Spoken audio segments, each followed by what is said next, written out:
இன்னும் பாதி வயசை தாண்டல அதுக்குள்ளே பிபி பேஷண்ட் ஆகிட்டேன். முந்தா நேற்று ஃப்ரீயாக மெடிக்கல் கேம்ப்பு போட்டிருந்தாங்கன்னு போய் செக் பண்ணியிருந்தேன் இல்லையா, அது ரிசல்ட் என்னாச்சுன்னு உங்கள்கிட்ட நான் சொல்லவே இல்லையே.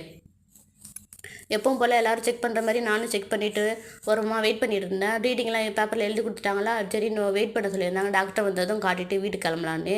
சரி டாக்டர் வந்ததுக்கப்புறம் போய் அவங்கள்ட்ட காட்டினா மற்றதெல்லாம் நார்மலாக தான் இருக்குது, பிபி தான் உங்களுக்கு அதிகமாக இருக்குது, உங்களுக்கு பிபி வந்துச்சுன்னு சொல்லிட்டாங்க. என்னடா இது, நமக்கு என்ன வயசாகுது அதுக்குள்ளே நமக்கு பிபியா?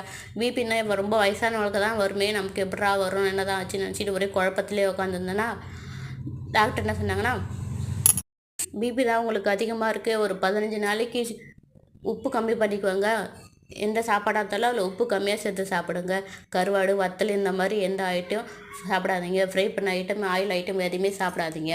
15 நாளுக்கு அப்புறம் வந்து திரும்ப செக் பண்ணி பார்ப்போம். அப்போவும் உங்களுக்கு பிபி அதிகமாக இருந்துச்சுன்னா நீங்கள் பிபி டேப்லெட் தான் கண்டினியூ பண்ணணும்னு சொல்லிட்டாங்க. இது என்னடா வந்து எனக்கு வந்து நான் சொன்ன செக் பண்ணதுக்கு வந்த வேலையாக நினச்சிக்கிட்டு ஒரே ஃபீலிங்காக போயிடுச்சிங்க. வந்த ஃபீலிங்கோடையே வீட்டில் என் ஹஸ்பண்ட் கிட்ட சொன்னேன்னா, உலகத்தில் 80% பேர் பிபி நோயோடு தான் சுற்றுறாங்க, அதில் நீயும் ஒரு ஆள், எனக்கு கூட செக் பண்ணி பார்த்தா பிபி இருக்குதுன்னு சொல்லி சமாதானப்படுத்தி என்னை கம்முன்னு உட்கார வச்சுட்டாங்க. நான் சும்மா இருப்பேனா, எடுத்த ஃபோனை நான் யூடியூப்பில் செக் பண்ண ஆரம்பிச்சிட்டேன் பிபியை பற்றி. அதில் நிறைய டாக்டர் வர வீடியோ பார்த்தாங்களா, அவர் ஒரு வீடியோவாக செக் பண்ணி பார்த்துக்கிட்டே இருந்தேன். அப்படி பார்க்கும்போது தான் தெரியுது பிபி எவ்வளோ பெரிய நோயின்னு. நான் ரொம்ப அசால்ட்டாக நினச்சிட்டு இருந்துட்டாங்க, சரியாக போய்டும்னு நினச்சிக்கிட்டு. வீடியோலாம் ரெஃபர் பண்ணதுக்கப்புறம் தான் தெரியுது இந்த பிபி ஒரு சைலண்ட் கில்லர் நோயா. உலகத்தில் ஒரு 95% பேருக்கு இந்த நோய் இருக்கிற சிம்டமே தெரியாதாங்க, எந்த அறிகுறியுமே காட்டாதான்.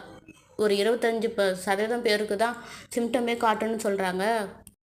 எனக்கும் ரொம்ப நாளாகவே அடிக்கடி மயக்கம் வரும். ரொம்ப மயக்கம் போட்டுலாம் விழுந்துட மாட்டேன், ஒரு மாதிரி தலை சுத்தல் அந்த மாதிரி இருக்கும், ரொம்பவே டயர்டாக இருக்கும், ரொம்ப தூக்கமாக வரும். இதில் நான் சாதாரணமாக நம்ம சரியாக தூக்கலாமல் இருக்கும், அதனால வரும்னு நினச்சிட்டு அசால்ட்டாக வந்துட்டாங்க.